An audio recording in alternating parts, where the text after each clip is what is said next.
welcome to a Bunden Crashing big boss episode of the Hoop Sports Podcast with the hosto with the mosto, James the Jet, and Big Gooba Fish, America's favorite bitch ass white boy, CProc.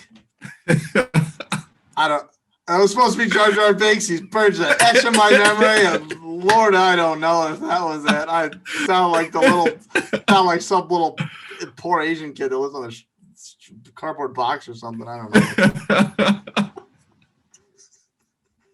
But anyway, we've got a pretty super big pack for you listeners and viewers this week. Sir, All-Star break is upon us. Mm-hmm. We are going to extensively delve into that with many expert guests on tap. However, with the season just about at its halfway point, what stands out from the first half of the season? What do you think? What do you think the biggest storylines are? Well, for me, I want to keep it Eastern Conference, and I want to talk about the battle for first place between the Philadelphia 76ers and the Brooklyn Nets. The Nets have become an offensive juggernaut with the addition of James Harden. They already had Kevin Durant and Kyrie Irving, but I think the addition of James Harden has definitely put them over the top. Granted, we only seen the three-headed monster a handful of times on the court at the same time. We've seen them together for 5 games, and right. Durant's got a safety protocol he's got to adhere to, or Kyrie's got to dip out and then talk to another local politician. I don't know. Yeah. Poor James Harden, he's been there 5 minutes. He's already got to be the alpha. Right. And I feel like they're going to be at the top of the Eastern Conference and when it's all said and done. If not number one, definitely top 3. And as far as the Sixers, what can I say? Joel Embiid is having a monster season. He's averaging 30 points per game and 11 rebounds.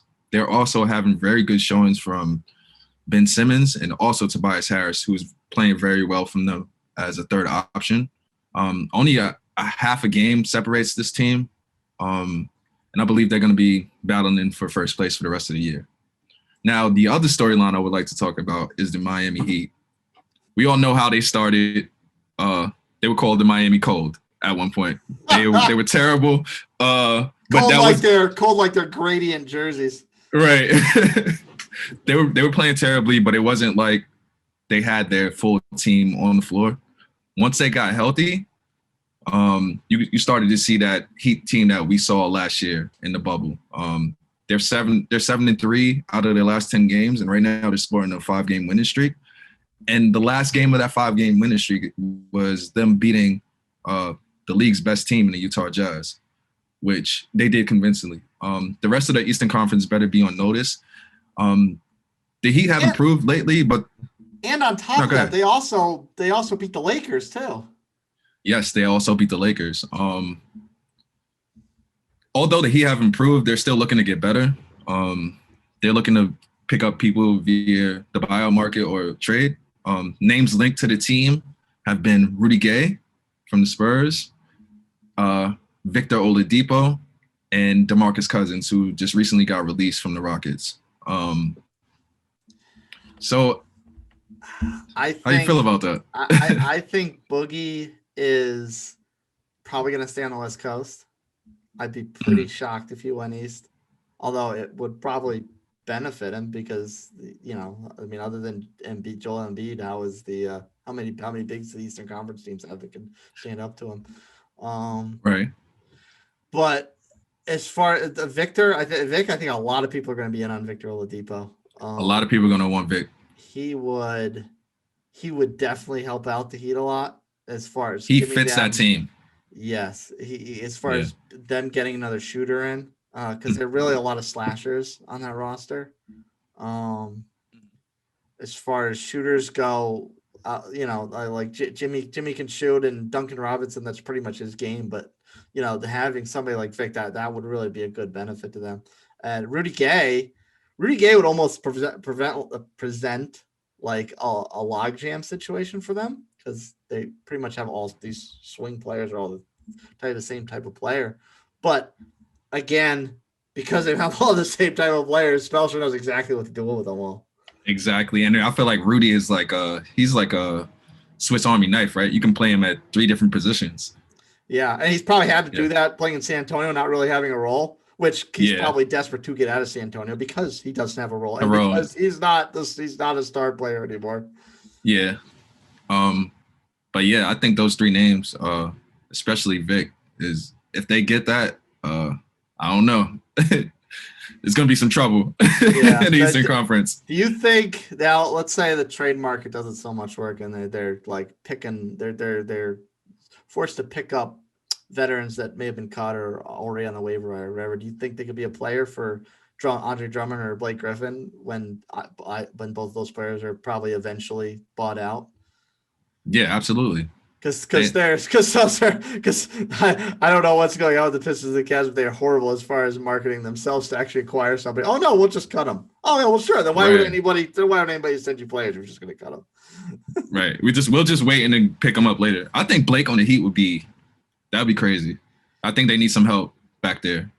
Blake, why? And because him leaving Los Angeles, he kind of lost some motivation, not being in a big city anymore, and going to Miami would certainly bring that fire back to him, because I don't know where it went. Yeah, and Miami's not having that. He can't come there and just like half play. You know what I'm saying? He has to give his all. You're going to be on the bench. That's or right. Cut.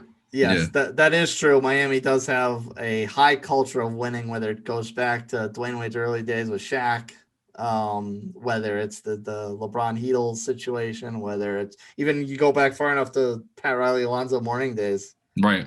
That's a long history and high standard of winning culture.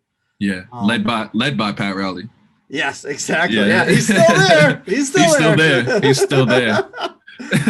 And pulling the strings. Right. And so you're exactly right. Blake's nonsense or lack of motivation is not going to fly. Mm-hmm. And he's going to he really needs that he's really going to have to be completely in line to play with them.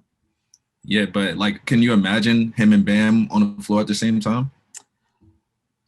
Well, Blake's gonna like that because he's probably not gonna have to stay in the paint as much. He could go out and shoot. He can go out and shoot. But like, they're those are two. Like, Bam is very versatile, and so like Blake on a good day, very super versatile. He could dribble, pass, shoot. You know what I mean? And we already know what he does in the paint. But I think that'd be a scary sight. Right, and that's. Bigs that all kind of do different things, because Kelly Olynyk is more of a shooting big, and Bam's kind of more of an aggressive inside big, and Blake can do both, but he's kind of lost his way a little bit. So you could figure out what role he fits into. That's a good 4 or 5 rotation of three players that can cause some matchup problems. For sure. So I mean, that's how I feel about my biggest stories about the first half. How about you, Chase? I'm going to flip it and go West Coast, because, West Coast, Best Coast, and all that nonsense. West Side. I'm just so giddy. Well, I don't know if giddy's the right word. I make myself sound like a little nerdy schoolgirl. But I'm just so happy watching the Jazz play, how good they are. First of all, they actually make an effort to play defense. No, they are. That's not exactly something that's very common to see in the NBA nowadays. Yeah. But like Joe Ingles, he has like two like marketable skills, or otherwise he would be selling insurance somewhere. Absolutely. He can shoot, and he's gritty. So that help that lends itself to having a more defensive mentality. And they're leading is looking at the stats, and their differential between them and their opponents is almost 10 points per game. Like, they are beating their opponents by almost 10 points per game every night. And on top of that, it's 2 points better than the next best team. So that's crazy. Like, when you look at the record, you see this lopsided win-loss number for the Jazz. It's really not that hard to figure out why it's so lopsided. If they're beating everybody every night by 10 points, they're going on these 10 game winning streaks. They're just dominant, and then their efficiency as far as shooting the 3 ball. I was looking up the stats. I was a little misinformed. I thought I was under the impression they were leading the league in 3-point percentage. 3 points. They're 3 percentage points off the leader right now. They're 4th in the league, but still at a 39% clip, which is pretty incredible from a team perspective. For a team, yeah, that's crazy. You're right. And we look at that as a good number for a player. For a player, yeah. But nowadays, with people shooting as much as they are and shooters improving like they are within the kind of Steph Curry era of hawk up shots from wherever it suits you, it's not. It's that 39% clip is not something that's that odd. That's not that uncommon to say. People shooting 40% behind their arc a lot, and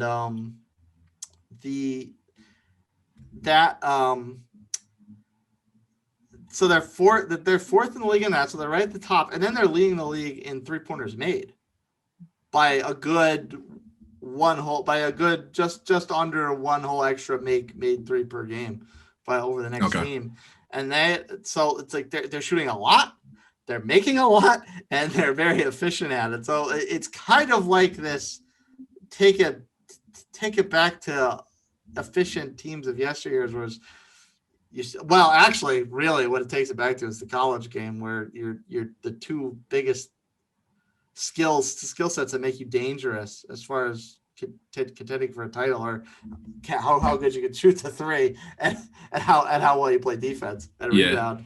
And they just I don't know, they just bring me all sorts of morbid squishy joy. They're just such a fun team to watch. They're really good at what they do, and it's nice to see. Like, granted, they've been good for a few years now in the Donovan Mitchell era, but it's nice to see kind of more fresh faces as far as who's really dominating and laying wood and around the league, around the association.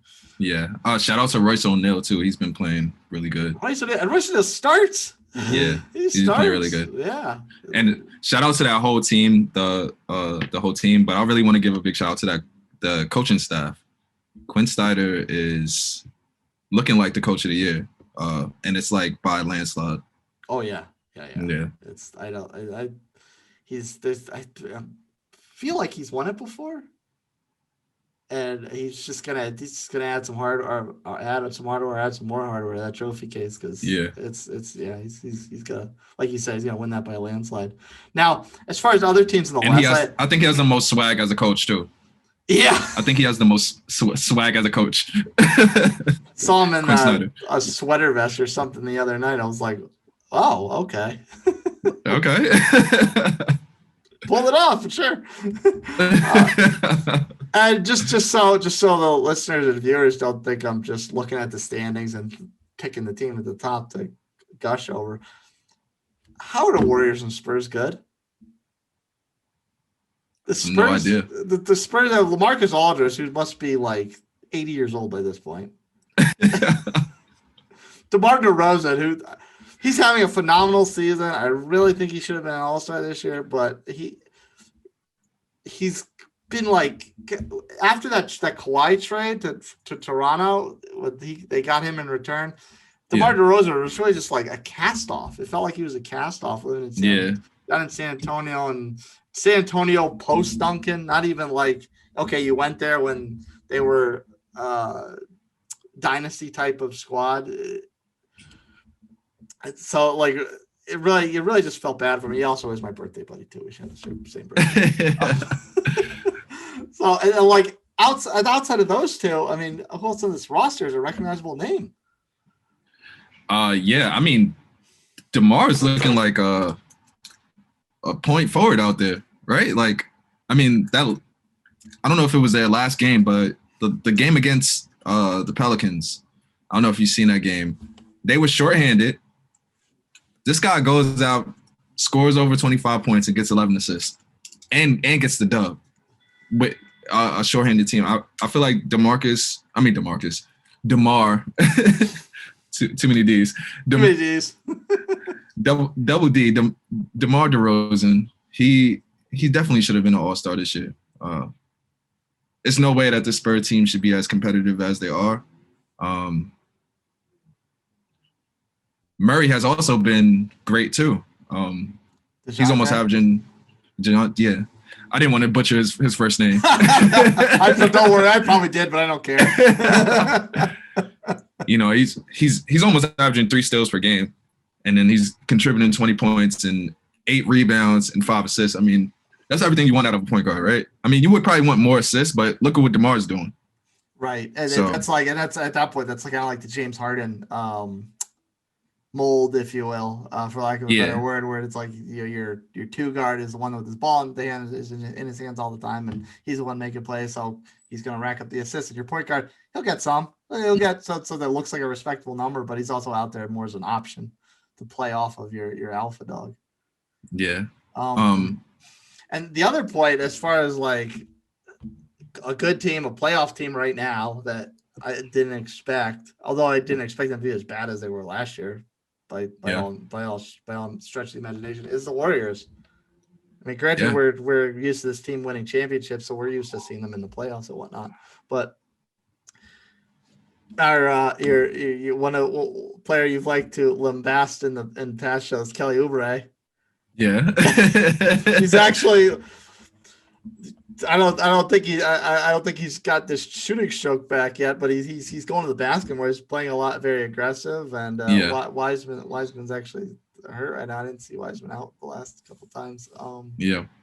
But Steph's really carrying everything on his back, and he's putting up an MVP level type of year. And I don't think he'll challenge it because I don't see them rising too far unless they really get hot, which who knows, that could happen. It could happen. He could have one of those Vladimir Guerrero 1 month stretches of hot where you just blow by all the other MVP contenders. You end up taking the hardware home. He just becomes a pure flamethrower. Yeah, exactly. And then all of a sudden, at the end of the season, the Warriors are out of this play-in format thing, whatever we're gonna do this year, and they're like top 3. Yeah.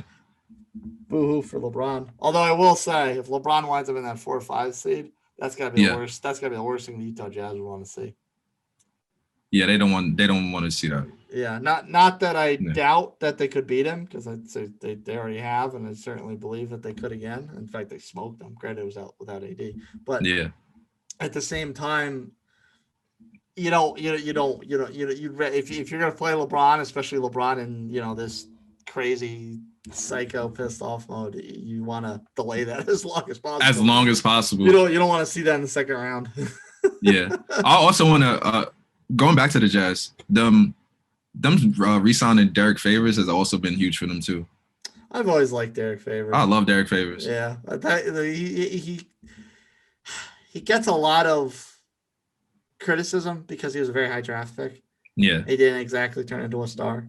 Right, but he's very athletic. He's a good rebounder. Like he's a solid guy to have in your roster. He's kind of like he's kind of like a more athletic Nick Collison.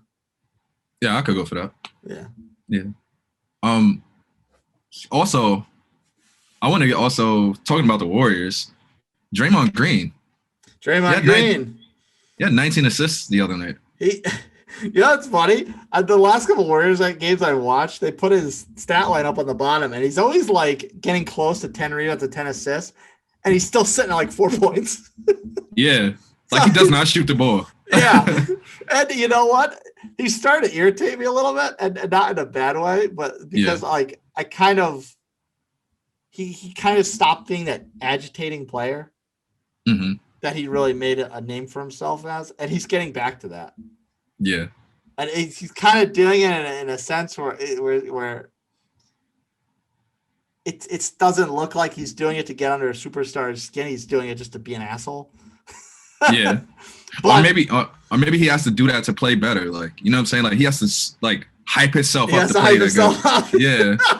Yeah, maybe. That might be a situation with Draymond. Draymond just needs to get inside his own head. His own head first, and then he gets inside of your head. Right.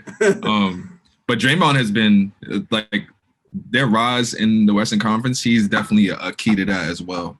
He makes them go. He's really has to be more of a point forward than he has been in the past, probably because Steph doesn't have Clay there. He doesn't have Durant there. There's no perimeter players that can share the ball handling responsibilities with him. So Draymond really has to be more of a facilitator than probably he was in the past. And maybe that's why we're seeing his assist numbers have a little bit of explosion in the last, month, few weeks or whatever. Yeah. Hey man, whatever Coach Kerr. Whatever you're doing, keep doing it. Keep doing it. Yeah, you had a very, very significant reality check last year. Yeah, you did. So all of a sudden things aren't all peaches and cream, and you got to actually coach. Right. So he's probably learned a lot, and now Clay still being out, Durant gone. He's long gone at this point. He's got to really think a little bit more and devise more of a game plan as opposed to just plugging pieces in and seeing what works, because he knows it's gonna. Next up, let's review this year's All-Star game, start the festivities, if you will, and talk about who's participating and who may not deserve to be there. So being that this is a All-Star episode, it wouldn't be right if we didn't assemble our own All-Star cast. So without further ado, let me introduce to you our All-Star panel. We have my boy Shad. Clap it up. And last but not least, we got my boy Berto. What's going on, Berto? Good. How are you? I'm all right, man. While there's no shortage of worthwhile candidates who deserve to be All-Stars, there are a few debates here and there, but there's a certainty of who are the cream of the crop. So I want to give out this year's All-Star starters. We have the two captains in LeBron James and Kevin Durant, Kyrie Irving, Bradley Beal, Giannis, Joel Embiid, Steph Curry, Luka Doncic, Kawhi Leonard, and Nikola Jokic. And for the reserves, we have Chris Paul, PG-13, Dame Lillard, Donovan Mitchell, the Stifle Tower, Rudy Gobert, Zion Williamson, Anthony Davis, even though he's hurt, he's still an all-star, James Harden, Julius Randle, go Knicks, Jason Tatum and Jaylen Brown, Zach LaVine, Ben Simmons, and Nikola Vucevic. So today we want to ask our panel, who do they think are the most deserving, and who are they the most excited to see lace it up for the big game? So Shad, let's start with you. Of course, I'd say most deserving are the two captains, Kevin Durant, LeBron James. I mean, LeBron James, I'm my perspective, I think he's the GOAT, best player ever to play the game all around, did the most with the least. So he's kind of showing it, this year with Anthony Davis being hurt most of the year. So I think he's definitely most deserving in the West. With the East, I got to go with Kevin Durant because, he's been out for, I don't know, over a year and a half. With his Achilles injury, he came back, is looking like probably the second best player in the league. I agree. Maybe arguably the best. And he's, he's taking the Nets, to the top of the league, one of the top teams. So those are, I think, of the two most deserving people. They got it right with the captains. Exactly. I agree. Awesome. So Berto, how do you feel? I feel the same way with him. Some of the reserves I think are the most deserving are Damian Lillard, our boy Julius Randle. Yeah. Very underlooked. Especially Devin Booker. Yeah, for sure. And did I say Zach LaVine? Oh no. Zach LaVine. Yes. Zach, very underrated.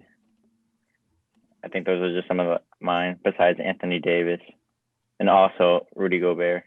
Rudy Gobert, yeah. That's an interesting point you bring up in Anthony Davis, because he's dealing with a pretty serious injury right now with his Achilles, and that's something that everyone knew when the reserves were announced that he wasn't going to play. Right. And he's putting up very good numbers this year, but he's not the alpha dog. Of course, that's LeBron, and it's not like he's had this earth-shattering impact, although the Lakers have struggled since he's been hurt. So, to me, someone that isn't having this kind of, don't want to say historic, but this upper crust, upper echelon type of a season, and you also know he's not going to play, why do you just legacy give him a spot on the team when Devin Booker, who is on the team now, he got his spot due to the injury, but you could have just put him on the roster to begin with and avoided the backlash when they announced the reserves. Why is Devin Booker on the team? Blah, blah, blah, blah. Yeah. You think it was because just how it's formatted with the positions, possibly? That's always well, that is always the case, but the All-Star game, especially the way they play in the All-Star game, it's not as position dominated, and I don't know if the positions necessarily play a role in the reserve selection anyway, because they're not, it's not adherent to a fan voting where you have to pick X amount of forwards, X amount of guards. You look at the rest of the roster, and you do have Gobert, you do have George, who isn't a big man, of course, but he is technically a forward still, and you have Zion. So you've already got, between Zion and Gobert, you already got two big bodies on the bench, and that's of course in the with the way All-Star games used to be with East versus West, which based on the pandemic and the social protocols and how they're laying out this game to happen, with them having to change venues or something.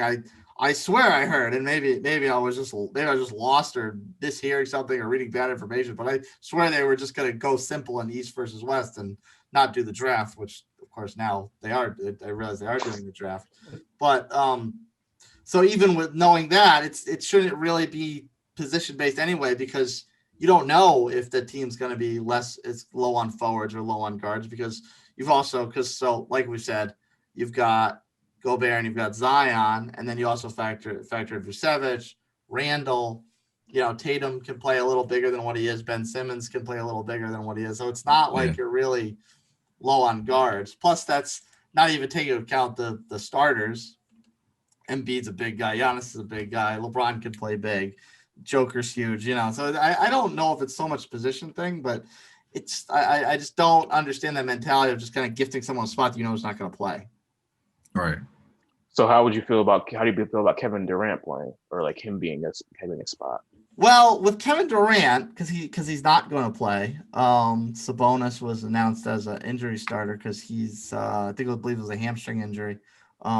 Which I don't know where that came from. I thought Kevin Durant was not playing because of all this contact tracing, and they're just gonna.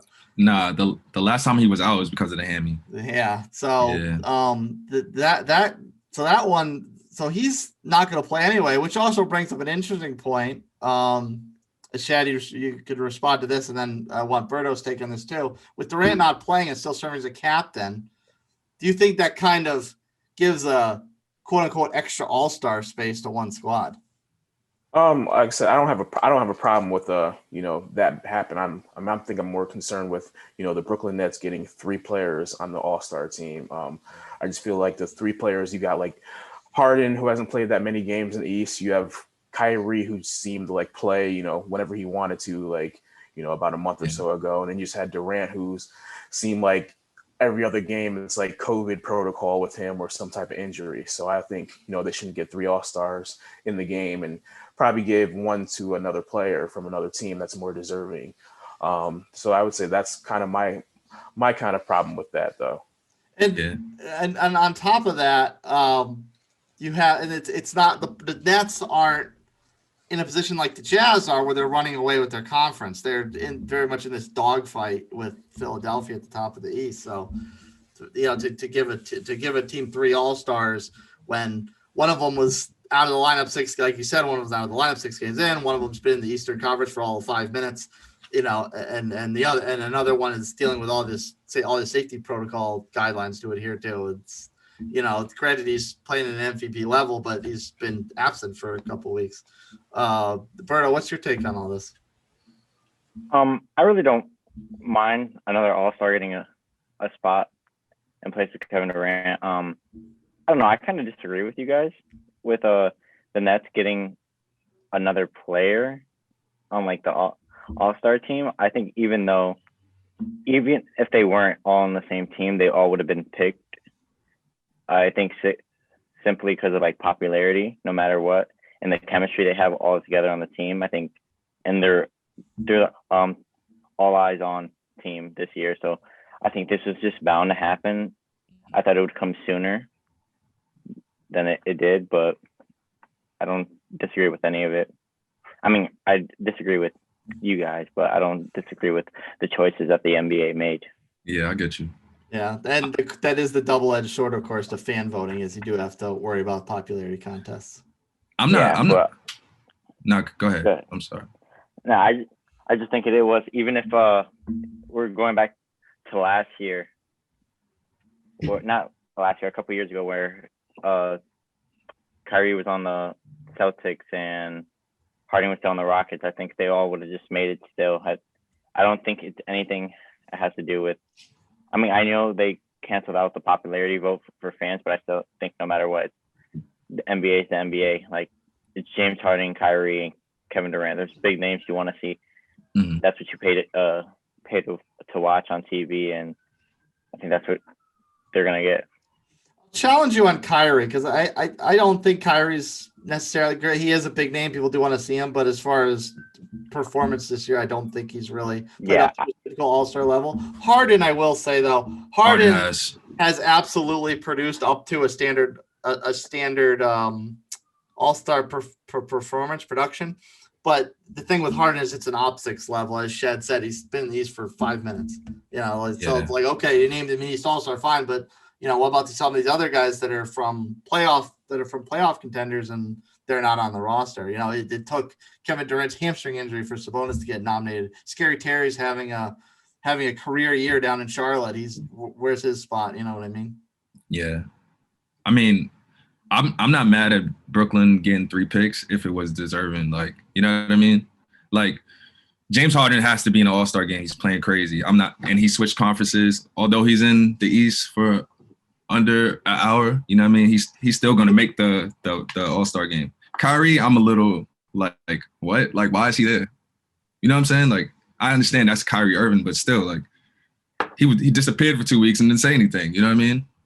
Like Shad said, he plays when he wants. Like, I don't think he deserves to be there over other players. Talks about the earth being flat and whatever else he feels like is going on in the world. Is just, I don't know if his mind is always on basketball. So give it to somebody who would just probably be, happy to be in the game and would play and, won't cause a headache to other people.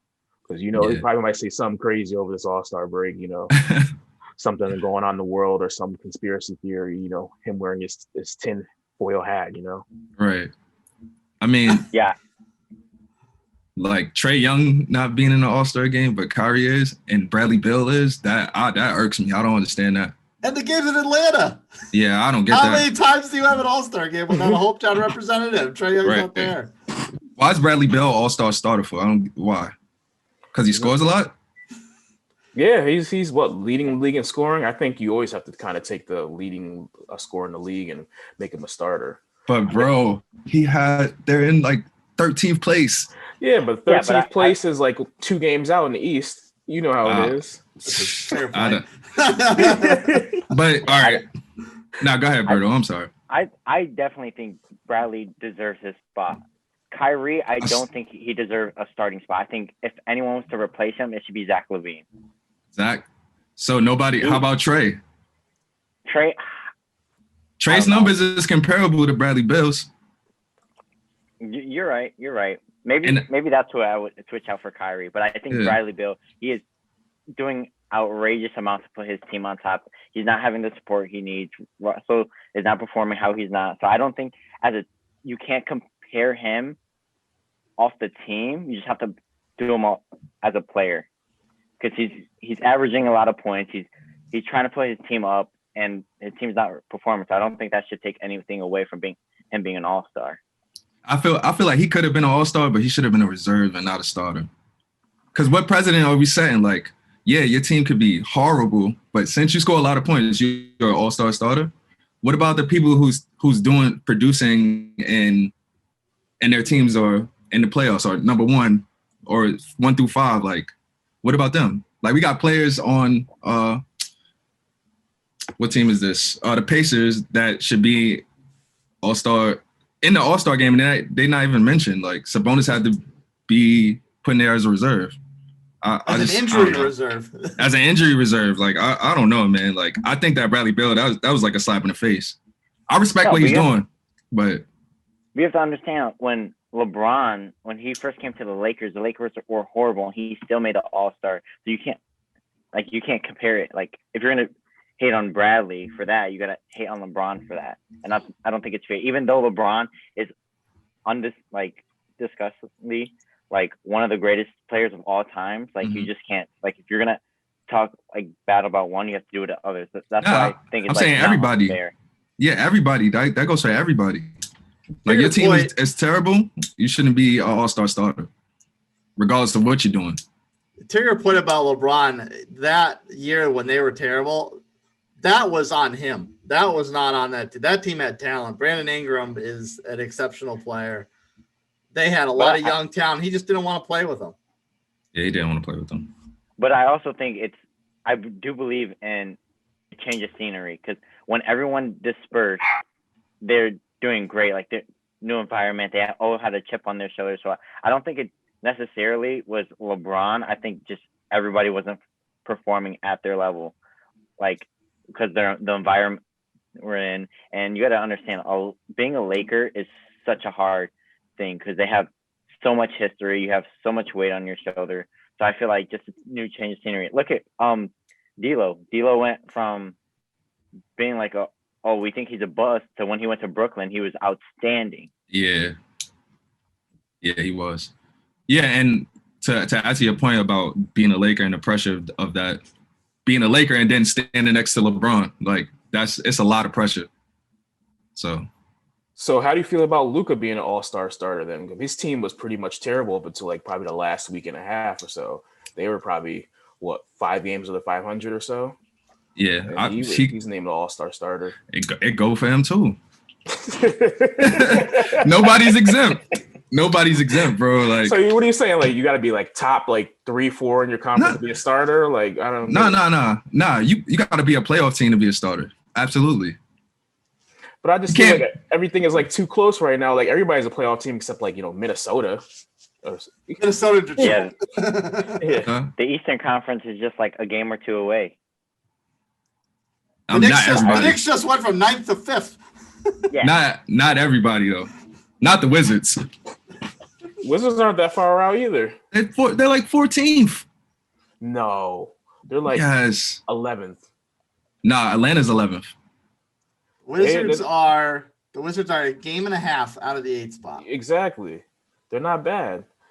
That kind of brings me to my. They had a really bad start, but I don't think like they should be excluded in any conversation.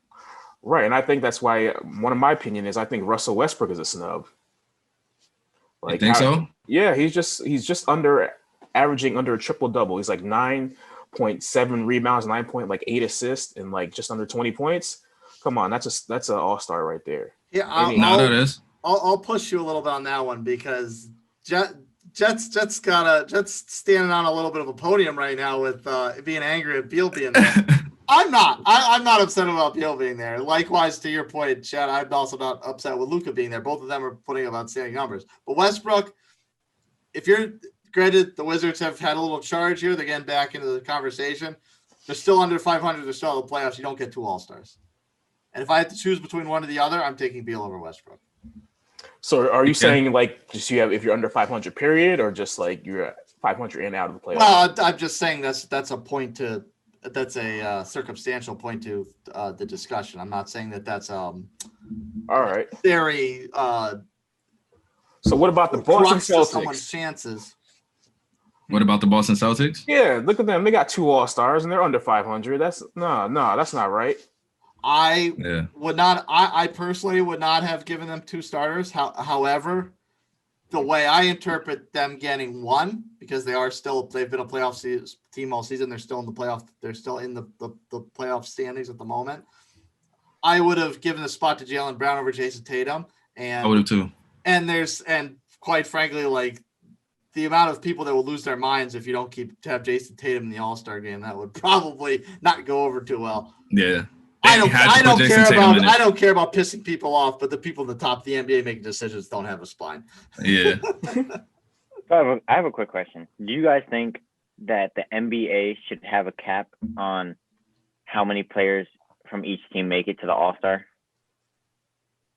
How many players? Since you guys are saying that, like you guys are kind of upset about Brooklyn having 3 players on the team, so you think it should be like a limit for each to have the maximum amount is 2? Or Nah. No, I'm not with that. My problem just was with Brooklyn. It just feel like all the 3 players that they haven't played enough games. So that's why I only probably would give like probably 2 for that team max. Just because I feel like every one of those 3 players that are on the All-Star team have missed probably like a third of the games. It seems like, if not more. Yeah, they've probably got 5 games of all 3 of them being on the floor at the same time, if that. Yeah, right. They played spectacular when on the court, but it's like you guys only play you guys miss probably a third of the games at least a piece. So I don't understand how you guys could do that. Have 3 people on the team that miss like a third of your team's games. And some of it is a little bit nature of the beast because basketball is a relatively small sport as far as the size of your roster in a general team building sense, let alone in an all-star game. So there's not that many spots to go around, and when a team has 3 representatives, it does give a bad optics look if you could kind of pick apart whether they should or shouldn't be there, and other people that get left out from playoff teams, deserving candidates, what have you. This sets up an interesting topic, which is always an annual discussion every year when we get to All-Star game time. Who got snubbed? Who's not there that really should be? And a couple of the ones I had big gripes with have been addressed, as we've already discussed. Devin Booker, regardless of what you feel about Anthony Davis's selection or not, and the fact that he was never going to play to begin with because of his Achilles, Devin Booker's there. If you got to be salty over the process, the end result is what we want, what is deserved. Sabonis, Pacers have been a playoff team. They've been the playoff team all season. Was left off. Now Durant's got this hamstring injury. Sabonis gets in. All right. Process was whatever, but deserved candidates there. Now, the other ones, I know Burrow's going to hate me for this, and Chicago has had a rush to the end, and Zach LaVine is putting up outstanding numbers, but Scary Terry's having a career. Scary Terry's how many times is Terry Rozier going to be in the conversation to make an All-Star team? So that one's one I'm going to pick apart a little bit, and the other one is Nikola Vucevic. Orlando, outside of a week and a half to start the season, has been absolutely horrible this year. Yeah. So why is Vucevic there? So now, granted, in the East, and as we already discussed, Trae Young, games in Atlanta. How many times an All-Star game happened without a hometown hero being, a hometown representative being there? So you have Zach LaVine and you have Vucevic. We're both having outstanding seasons, but Chicago got off this horrendous start, and Orlando got out of the gates like they're shot out of a cannon, not utter trash. They're both there, and you have a hometown hero, Trae Young. Granted, Atlanta's not been playing as well as we've expected them to, and Terry Rozier, who's having an absolute career year, not going to be in the conversation to make an All-Star team, and he's left off as well. And the only other one I would have to pick apart is out of the West. This nobody expected. I personally did it. I don't know how the Spurs are putting together a winning record right now, let alone a playoff season. Yeah. And you have DeMar DeRozan, who's putting up an absolutely stellar season, and he's another one not on the roster. And if I'm looking at the West reserves right now, does Zion need to be there? Why is Zion there, not DeMar DeRozan? I mean, you can't leave Chris Paul off because he's really turned the Suns around. You can't leave Spider Mitchell off because he's on the best team in the West and having an incredible year. Yeah. To the same point, because they are far and away the best team in the league, they get a second All-Star. So let's go Bear. Portland's a playoff team, so you can't be mad at Dame Lillard. Yeah. The Clippers are up there, but did they need to? Did Paul George need to be there? Or why can't DeMar DeRozan get it? So that's my whole take on the snubs. Those are 3 players that I'm a little still miffed about them not being there. But what do you guys think? Berto, let's start with you and then go to Shad. Who are the biggest snubs in your eyes? I think the biggest snubs, like as you said, are Trae and DeMar. Trae is averaging 2 more points than Nicole Nikola. That's how you say his name, right? Yeah. Nikola. Yeah. Yeah. He's averaging 2 more points and I think at least 3 more assists per game. I think he's very underlooked this season. As you said, we would hope there would be a hometown hero. DeMar, I think he has changed the way he played in order to fit the Spur culture that they have right now, and he's doing an amazing job to like get them to win games and even be close if they lose one. I don't think Zion should be there. Yeah, I don't think so. Especially Paul George. Paul George, he's been absolutely horrible the last couple of seasons, and I think it's just another one like we just re-announced. That's a good segue over to Shad, the resident Clippers fan. Hey, man. I mean, don't be hating on Pandemic P. You know, that was last season. You know, Pandemic. How long is it gonna last? Nah, he's been doing great this season. I mean, in the bubble, he wasn't great. That's why we call him Pandemic P now. So, you know, I would say he's deserving of the All-Star spot this year. There's a couple people I don't think that are deserving. I'll start with the East first. I'm not sure if I had to take somebody off. My first person would be either, I'd said it before, kind of James Harden or Kyrie Irving. In that spot, I would probably put Russell Westbrook. Like I said, you're averaging pretty much a triple-double. You're just like 0.2 under a triple-double for rebounds and assists, and you're just under 20 points a game. And every other year, you're like, this is historic. Like, nobody ever does it, like, you know, for a season besides Oscar Robertson. You guys heard that, like, pretty much your whole lives until he did it. Now triple-doubles are meaningless now. Right. Like, back in the day, you would have been thought of as, like, the GOAT. And, like, now you're trying to downplay the triple-double. He's still doing that, you know, with a you know, much worse team, I would say, with the Wizards besides Bradley Beal. And I just think that's, you know, that's all-star worthy with what he's doing. My person I don't think is deserving in the West. He's my boy. I love him. I always love him. He's probably my top 5 players ever. But Chris Paul. I understand that this probably might be his last like hurrah for All-Star games. You know, he's 35 years old. I just think, you know, he's never been like a true stats guy. You can't look at his stats and kind of like look at his impact. He's always been like that with the Clippers, and he's back in the day with that with the Hornets. He's just leadership, his hustle, his toughness, everything just, you know, uplifts the team, probably adds like 15 wins a year, just that alone. But I would give that slot to Mike Conley. He's kind of doing the same thing with the Jazz. He's never made an all-star team before, and your team has the best record in the NBA. So I would kind of give that slot to Mike Conley. Zion Williamson, I'm kind of torn on him. I mean, he's kind of like the second coming of like Blake Griffin, you know, just that explosive, fun to watch person, dunker. Will get you a lot of ratings, a lot of eyeballs, like a lot of YouTube views just by the way that he plays. Probably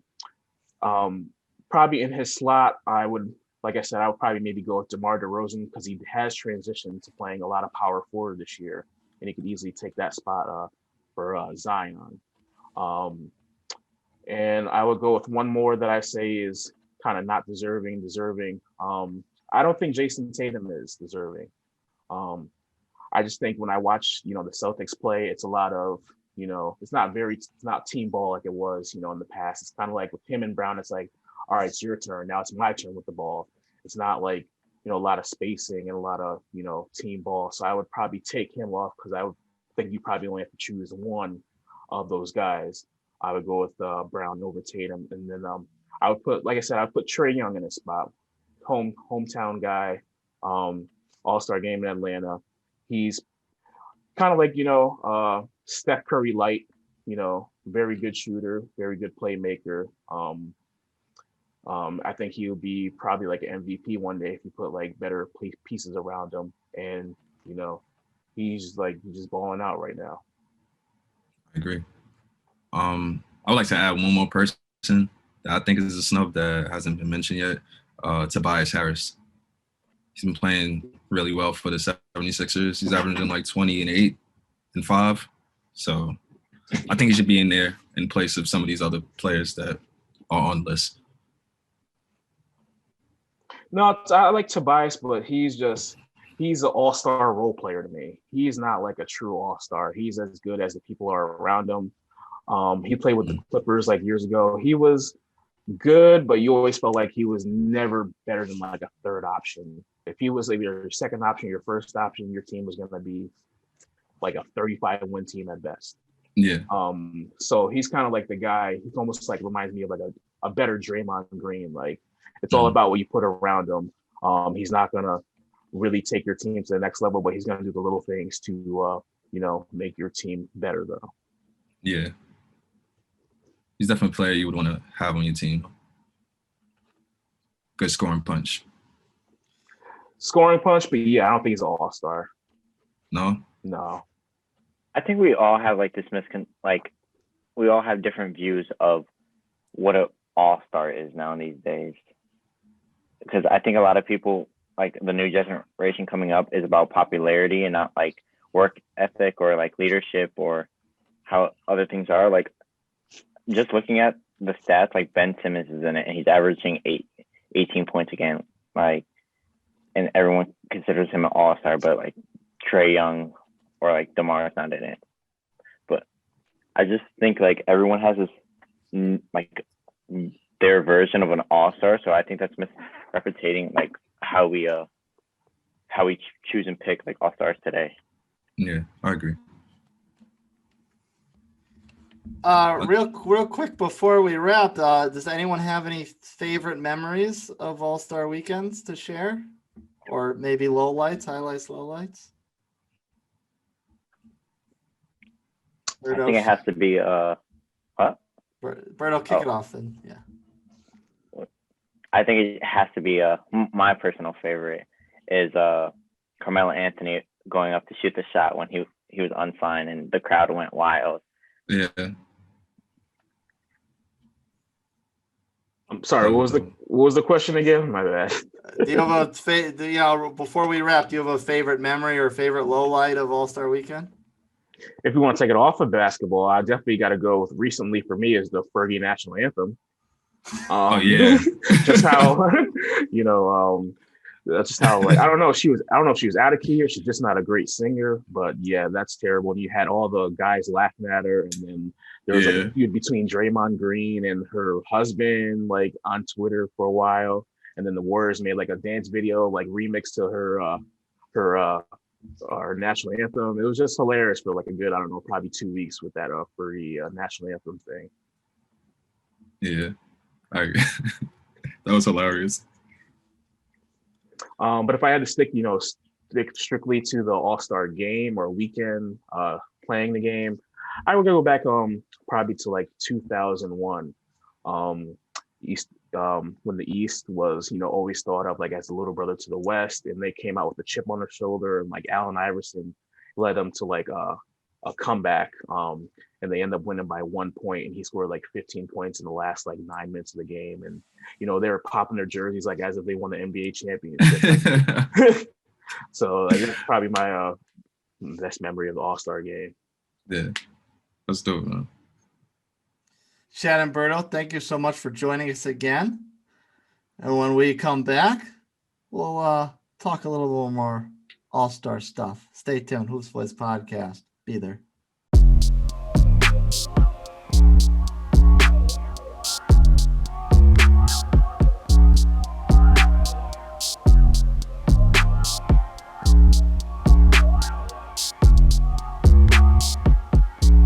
Welcome back, kids and loyal listeners. Let's close out our show this week with a little bit of fun, looking back on all-star events of the past and memories and events that hold a fond, warm, and squishy place in our hearts. Jed, who are these fine characters that have been gracious enough to join in with us?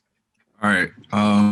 Today, if you ever watched previous shows, you're going to see some familiar faces. Today, we have my boy Juan. Yo. And last but not least, Casey. Happening. What's up, fellas? Good. So right now I want to get into one of my favorite events in the contest, the dunk contest. Has been my favorite event for the All-Star weekend for as long as I can remember. I love watching the high flying acts of his airness. Michael Jordan, for those who are too young to know who that is. You mean LeBron James? The GOAT. The GOAT. And Vince Carter are two players who I think from the past revolutionized the dunk contest. And we had a lonely contest for a couple of years where people, including myself, were thinking of taking it out entirely or like sprucing it up by bringing some players that are not in the NBA to participate in the dunk contest to kind of light a fire underneath the NBA players. But we've seen sort of a revival in the dunk contest with Zach LaVine and Aaron Gordon. They kind of revived the event. But I want to pass it to our panel. Like, what are some of your favorite dunk contest memories? Yo, I mean, first of all, I got to say, I love the All-Star Weekend, dude. Like, if you know nothing about the NBA, don't watch anything. You could just watch the All-Star Weekend and be entertained, man. It's 3 days of entertainment, free entertainment. Well, whatever, if you pay for cable, but that's another story, you know? Like, the dunk contest too, man. I love the 3-point. I love the skills. I even love the celebrity game, like the night before, because it's just fun to watch. Yeah. But the dunk contest to me was like the main event before the main event. You know what I mean? Mm-hmm. And like, I just have early memories from like even early 2000s, like, right?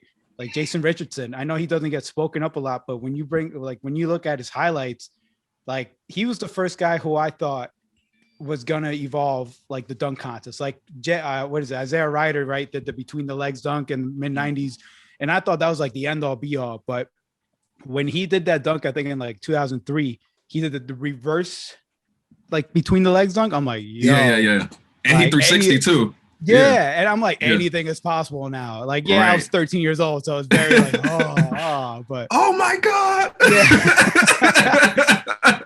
bro, that's like one of my earliest memories, man. And of course, like you can't not talk about the middle, like Nate Robinson, Dwight Howard rivalry, man. But for me, Jason Richardson like changed the game in my world. Do you know what I mean? So I love like the early 2000s, and I think.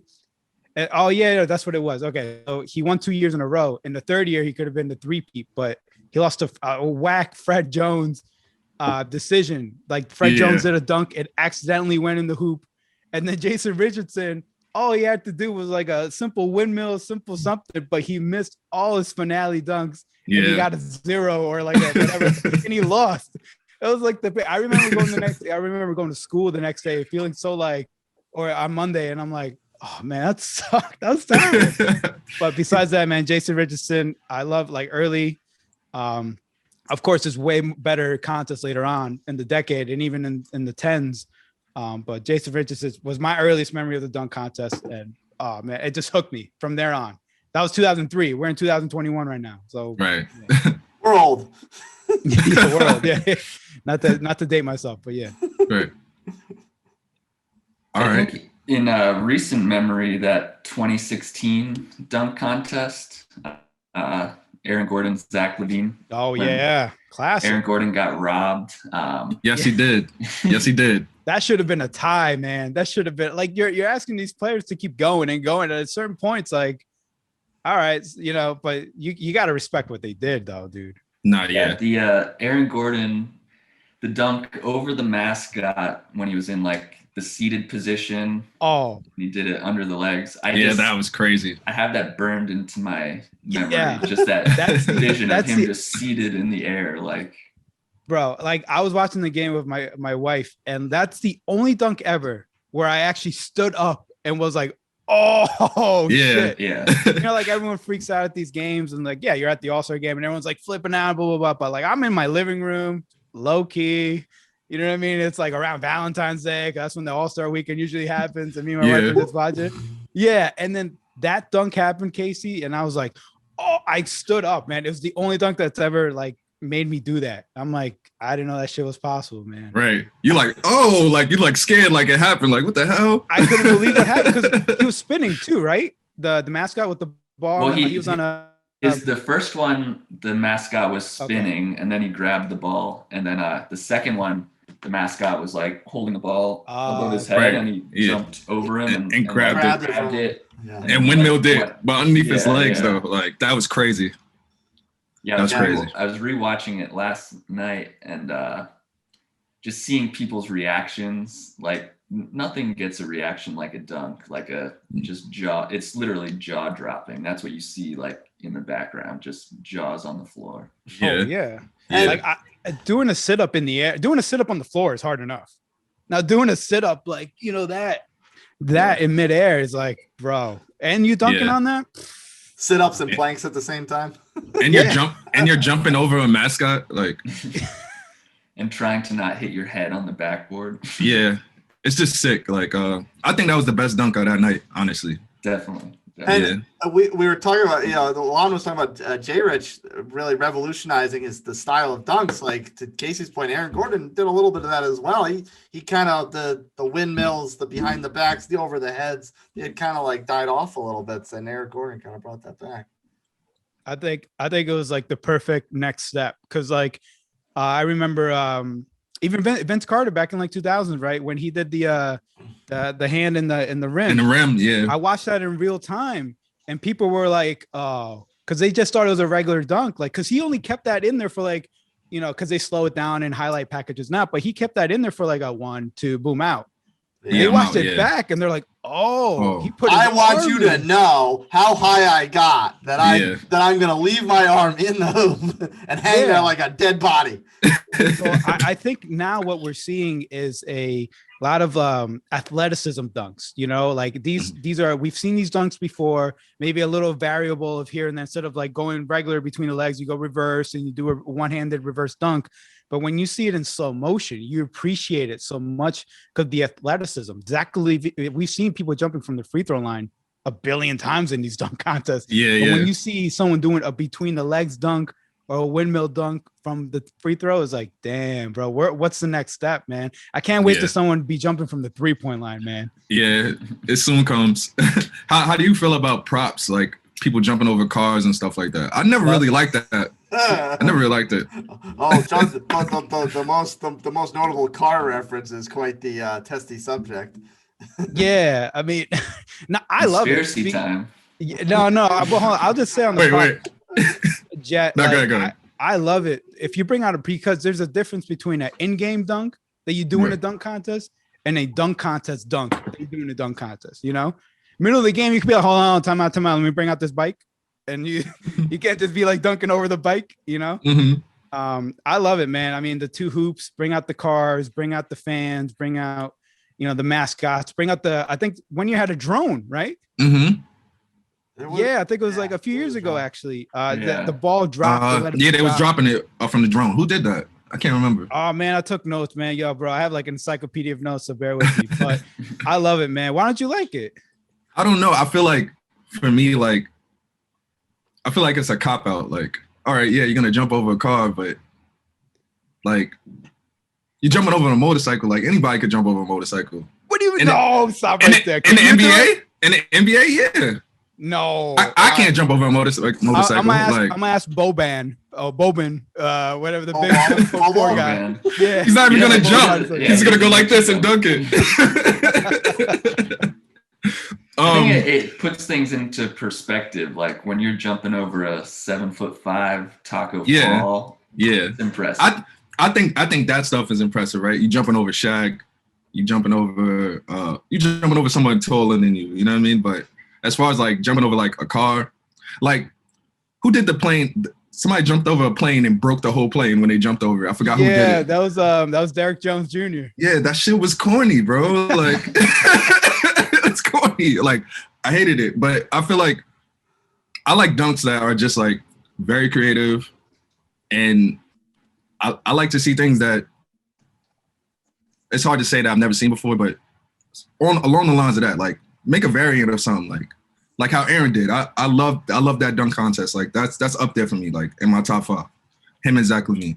The one, that was a solid one too.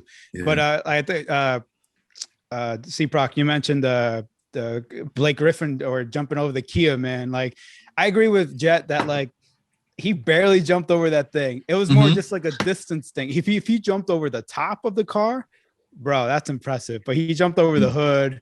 And there's some conspiracy theory that like he already had the deal with Kia, So that's why he won. And the contest was in LA and he was on the Clippers. So it's Wow. that was that dunk contest too, where Serge Ibaka like legitimately jumped behind the free throw line.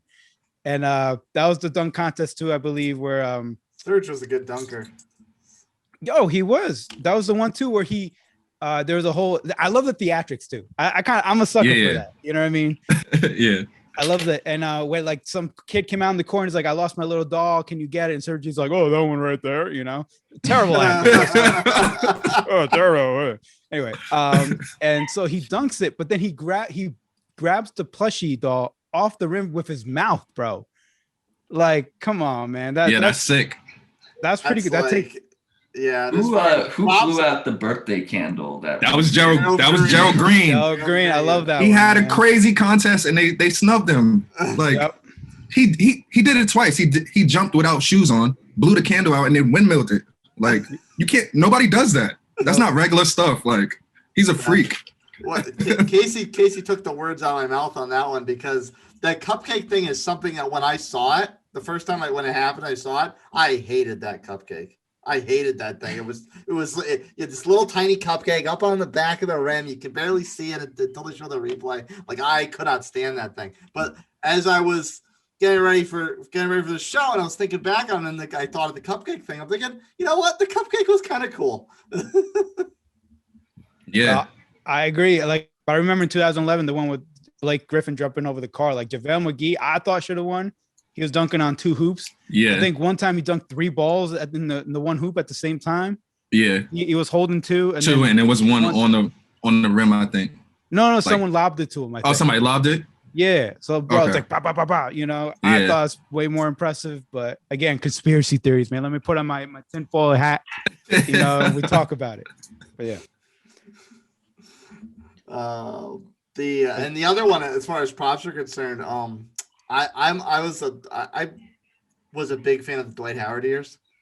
Yeah, coming out of the telephone booth, dressing up like Superman, and then of course that paved the way for the Kryptonite rivalry. And so like it just a certain amount of theatrics. I can respect in the same vein that they do. When done right, they do add a certain extra element to it to the show. I agree. I will say though that even though it took Nate like 14 tries to do one dunk, like it was still kind of cool seeing, you know, the average size guy trying to do a dunk, and the Dwight Howard, who's larger than life, you know. But and jumping over him, as we've talked about, impressive to jump over another person. They did jump over Dwight Howard. Yeah. I mean, Nate is like 5'7". Yeah. He's 5'9" on paper, right? So he's normal person, not a normal short person. I love Nate, man. I wish he's still in the NBA. Yeah, I mean, he's in the big 3, right? Yeah. The big 3 of memes? Yeah. Oh. That poor man. Oh gosh. I think he's still concussed. Oh gosh. Let's have a little bit of fun. Let's put our GM hat on and draft an all-time all-star starting 5. Now I have a couple rules. This is for all 4 of us. I have a couple rules. Of the 5 starting players, 1 player must be from the early era, the 1950s, 60s, or 70s. Old school. Okay. 1 player must be from the 80s or the 90s. Okay. And the other 3 players are modern era players. They could be players currently playing. They could be players from the 2000s that have retired recently. So there's your 5. You have to do 1 kind of quote unquote, true hardcore legend. 1 when we were all babies. What would you call the players of that era, the founders, because they really set up the success of the 90s. Yeah, pretty much. And then 3 that we've really lived on consuming as conscious adults. I randomized our draft order. Ooh. So the number 1 pick is going to go to Casey. All right. Wow, the fix is in. How much got did my you pay him, Venmo, Casey? right, How much did you Chase? pay him? Hush money. How much did you put in their Patreon, Casey? The number 2 pick will be my co-host, Jet. Oh yeah. Joe. I will pick 3rd. Oh, come on. Wow. Yo, this is how you treat your guests? And The then, Hoops Boy podcast, this is how they treat their guests? Nah. it's about balance, you know what? Don't be shady about your snake pick. Now, But you I have get a back-to-back question. picks. Yeah, I do. I Yeah, get back to yeah. it. Can I pick Michael Jordan 2 times, though? Wow. Yes. I know he did play in 2 eras. You cannot pick the same player twice. Oh, okay. You cannot have 80s Jordan and 90s Jordan. Okay. See, And- I gotta think ahead. Yeah, and for that point, he did play 2 years in the 2000s. So in theory, you could have 3 Jordans on your team. If we Yeah. were to go by those You really rules. could. You really could. So kick it off, Casey. Who is the number 1 pick? Of Ooh, the 101. All-time All-Star starting 5. Bob Cousy. Speaking of Jordan, I think that's my guy. Hey. Of course. No explanation needed. That's it. Drop the mic. Walk away. I respect that. I respect it. So it's on me, huh? Yes. Pick number 2. I'm gonna go with the Mamba, Kobe Bryant. Ooh, Kobe. Okay. Yeah. Okay. Bro, he's had sick All-Star games too. Man. Yes, Like, he's yes. Mr. Clutch. Like you can't go wrong with that. No, I can't go wrong with the Mamba. I'm going to use up my old school pick right now, and Okay. I'm probably gonna cut one a little deep on this one. No. No. I'm going to take 5-time All-Star Pistol Pete Maravich. No. Hey, Are you kidding me? That's gotta my cross him favorite off my list. Wow. Yo, Wow. CProc, you playing the game right now, bro. You were playing the game, man. You trying to trade? You- I charge you the rights too. Are you kidding me, CProc? Wow, that was dirty. Yo, bro. Damn. You know what's funny? I can't even pick anything. Chase, yeah, get out of here with that. I don't even know what CProc might pick because I've expressed that Pete Maravich is my favorite basketball player of all time. And in All-Star games, dude, he rarely did a regular chest pass. It was always even like a between the legs, like no look, whatever. Damn, man. All right, man. But Hey, we gotta make some drama somehow. all right, let's do it then, baby. So The All-Star game's always on TNT, right? TNT, it's about the drama. all right, so I'm gonna go. I'm gonna pick. So I got 2 picks right now, right? All right, Yes. cool. So I'm gonna pick, the other GOAT, LeBron James. Because he has sick All-Star games, doesn't even care, just do what he wants. And I'm trying to build a team here, right? So I can't just be guard, whatever, right? So you know what? All right, I'm gonna pick, and this is counting towards my 180s and 90s player. I'm gonna pick 90s Shaquille O'Neal on the Lakers. I knew that would have hit James though. Would it 90 Shaquille O'Neal be more Magic? I'll take Magic, man. I'll take from the Magic. He tore down 2 hoops in one season. I mean, I feel like Magic Shaq is scarier than Lakers Shaq. Personally, it's a unfortunately forgettable, not forgettable because it was bad, but forgettable because nobody thinks about it. As unfortunate, doesn't take up too much space in people's brains, but those were some very dominant years down there in Orlando. the way he used to run the floor, bro, it was a scary sight. He's too big to be Freight moving like train, that, bro. Yeah. That was when he was getting triple teamed in that All-Star game. Yeah, what year was that? What is that about? You're triple teaming me in an All-Star game? It's Hack-a-Shack. Right. Yeah, it was the Denver coach, right? Who orchestrated that? Yeah. What's his face? So my But picks are that's LeBron. George? I'm sorry. Go ahead. I'm sorry. No. I was just gonna say LeBron and Shaq, man. I feel comfortable with that, bro. You can't Magic Shaq, young Shaq, hungry Shaq. He's not even fat yet. Yo, Right. I'll take it. That's 2 good picks right there. Is it on? Who's next? I am. Oh, okay.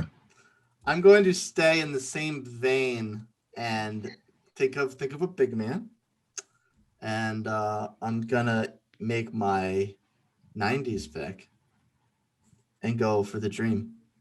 The Dream. Damn. Hate you. Okay. CProc knows he's been listening. We've been friends for a long time. He's been listening. He knows how to take all our favorite players, man. It's a dirty game. The straw that stirs the drink. Right. Jet, Is next it- up. It's on me. All right. I think this is my 70s pick. I'm going to go Larry Legend. Was he? Larry Legend is more of an 80s, I would say. More of an 'Cause 80s? He was drafted in 79. Okay. Fair enough. So that's my 80s pick, Larry Legend. Your Okay. 80s, 90s pick is Larry Bird. Yeah. All right. Fair enough. Casey, you've been sitting on the clock for a long time, Mr. Number One pick. Who's next Yeah. up? This is a tough one. My 50s, 60s, 70s pick. I got a nice list here, but I'm going to go Oscar Robertson, Hey. Big O. the original Mr. Triple Double. Ooh. Yes. I like this stat. 44 games into his career, he became the all-time leader in triple doubles. Wow. 44 disgusting. games? Yeah. And Sheesh.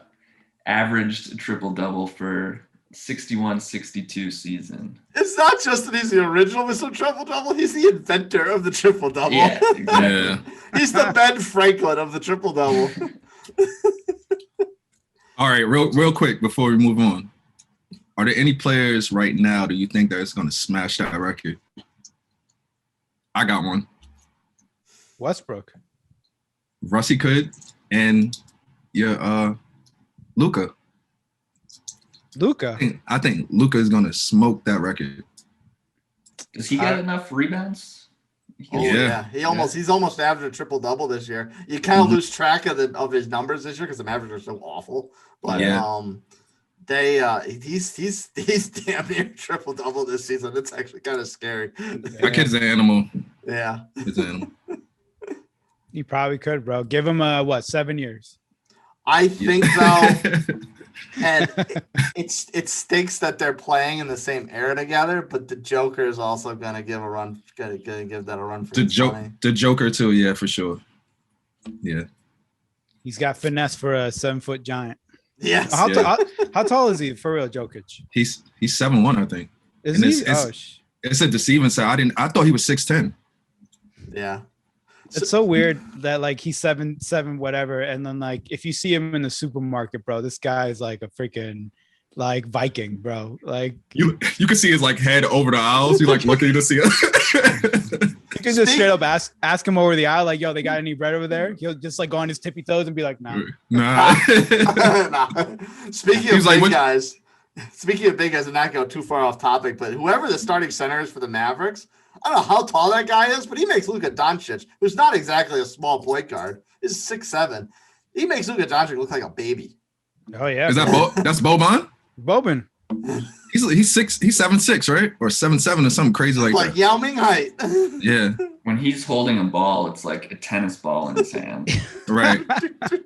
Like the little exercise you're bouncing off the wall for dexterity. And he's still better at Shaq and free throws. So Yeah. He's skilled to be that big. yeah. Yeah. Yeah. All right. Back to business. It is a snake draft, so Casey has another pick. Oscar Wow. Robertson, solid pick, by the way. That's a Oh, great pick. wait. Yeah. You got another pick. I'll go with Kevin Durant. Ah, damn it. Hey. Oh. Ah. That was filthy. So that is your So I got Jordan, your Robertson, 70s, your KD. 90s. Yeah. Ooh. You got your modern era, your early age, and Okay, your you better hope we 90s. don't take any more modern era players, Casey. Well, he wouldn't care. He already got it. You already got his but, water but players. he needs 3, I thought, right? Oh yes, that's true. Sorry. Yeah, to fill out a I starting don't remember 5. my right? own rules. Jeez. Nah, it's all good. Everyone knows the rules. Everyone knows the rules, including the listeners, right, listeners? Give them a 5 rating on iTunes. They're on iTunes now. Right. We are. This will be our second episode up on iTunes. Hope we get that Apple Yeah. Pop. I'll be listening. But I'll skip forward this whole segment. So segment's garbage. Because I'm on it and I bring it down. I'm sorry. He's got low standards of himself. Stop. Thank you for bringing me on. For real. This is fun.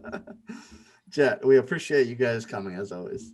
Yeah, Jet, always. You have Take that out of context. You've Oh. You've taken Not that kind of show. Yeah. You need to add that little E for explicit.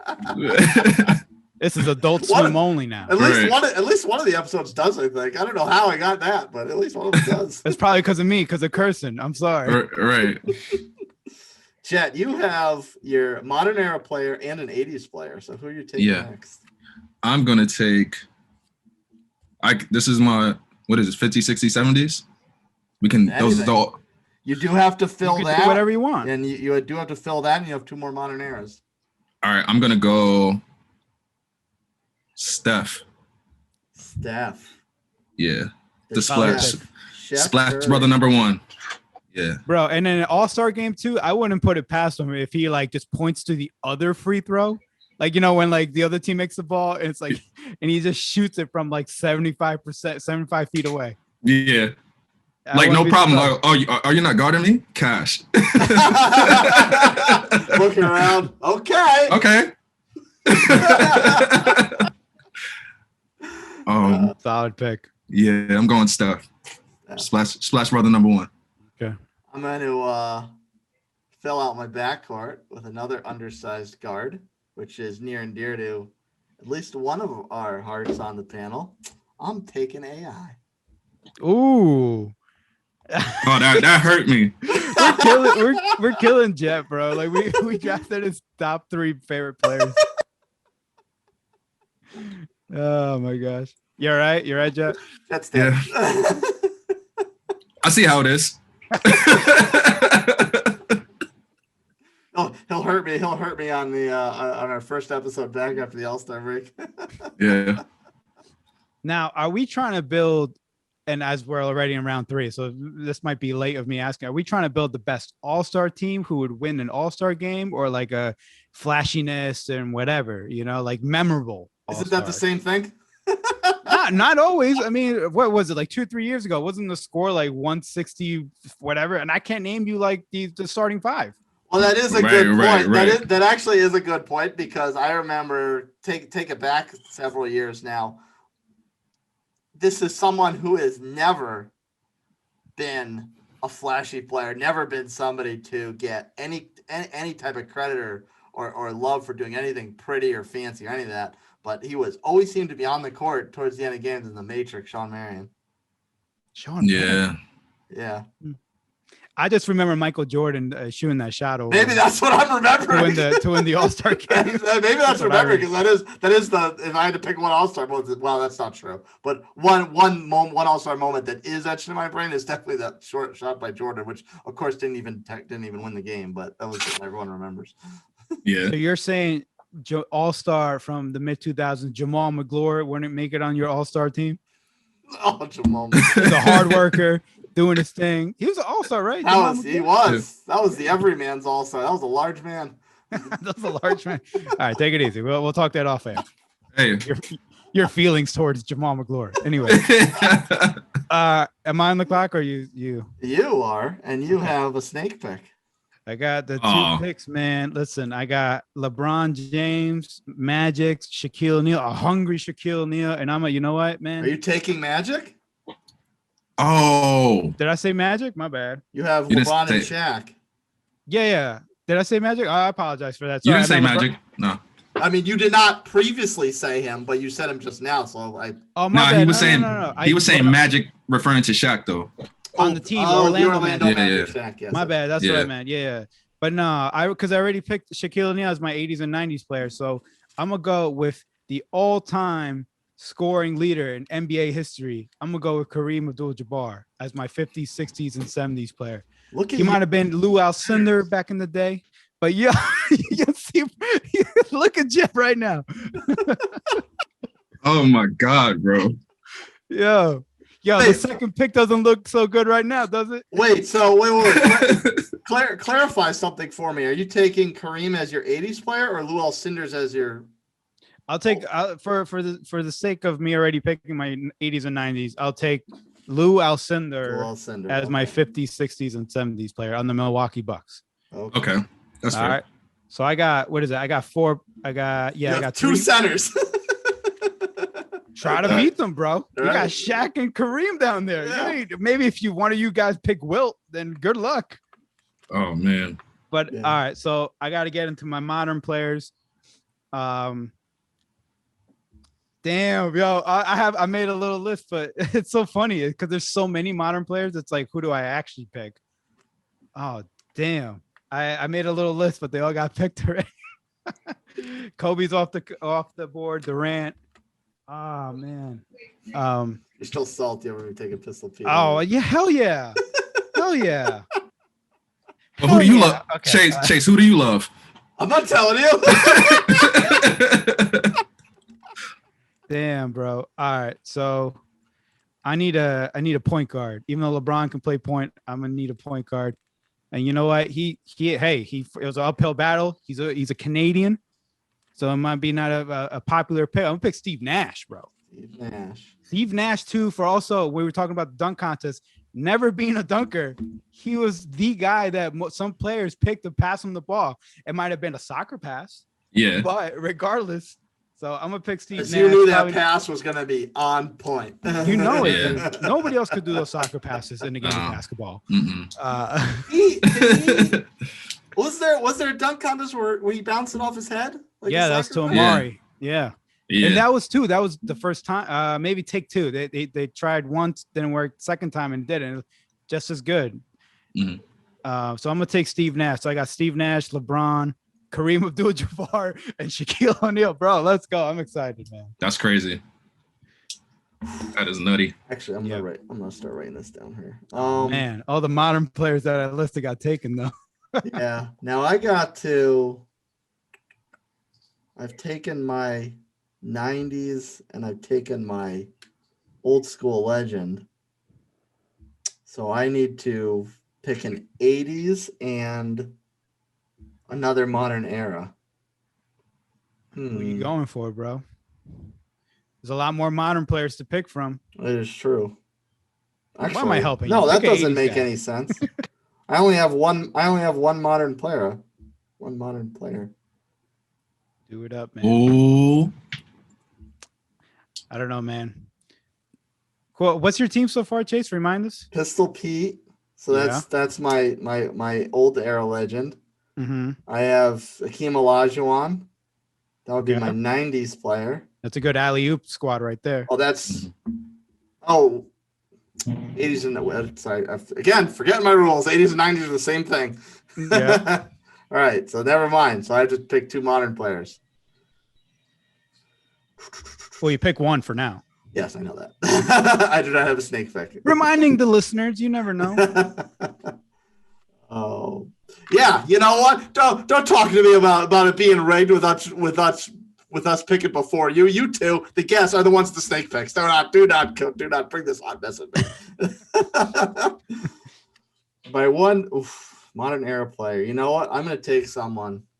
And this is tough because I have to choose between both of them because they're always guarantees to be voted in as starters. Okay. But if there's anyone that Jet knows I love and he might try to get back at me, I'm going to take KG. Oh, I yeah. need another big. yeah. That's a good pick. That's a great pick.